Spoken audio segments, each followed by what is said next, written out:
సంచలనం జగన్ కి మంత్రి అచ్చెన్న ఫోన్. ఆంధ్రప్రదేశ్ లో అసెంబ్లీ సమావేశాలు జరుగుతుంటే ప్రధానంగా వార్తల్లో నిలిచే వ్యక్తులు ప్రతిపక్ష నేత వైఎస్ జగన్మోహన్ రెడ్డి, మంత్రి అచ్చెన్నాయుడు. ఈ ఇద్దరి వాదోపవాదనలతో అసెంబ్లీ అట్టడిగిపోతూ ఉంటుంది. అలాంటిది వైఎస్ జగన్ కు అచ్చెన్న ఫోన్ చేయడం ఏంటని అనుకుంటున్నారా?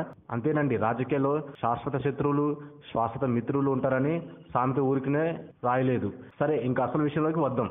అసలు ఏపీలో రాజకీయాలు వాడివేడిగా సాగుతున్నాయి. ఇలాంటి సమయంలో జగన్ కు మంత్రి అచ్చెన్న ఫోన్ చేయడం ఏంటని చర్చనీయాంశంగా మారింది. ఇంతకీ జగన్ కి అచ్చెన్న ఎందుకు ఫోన్ చేశారంటే, ఈ నెల 14న బుధవారం శ్రీకాకుళం ఎంపీ గింజారపు రామ్మోహన్ నాయుడు వివాహానికి ఆహ్వానించేందుకు కాల్ చేశారంట. జగన్ కొద్ది రోజులుగా విదేశీ పర్యటనలో ఉన్న నేపథ్యంలో స్వయంగా ఆహ్వానం ఇవ్వడానికి కుదరకపోవడంతో పర్యటన అనంతరం స్వదేశానికి వచ్చిన జగన్ కు మంత్రి అచ్చెన్న ఫోన్ చేసి ఆహ్వానించారంట. అమ్మయ్య, అదండి అసలు విషయం. For more videos, please subscribe our channel.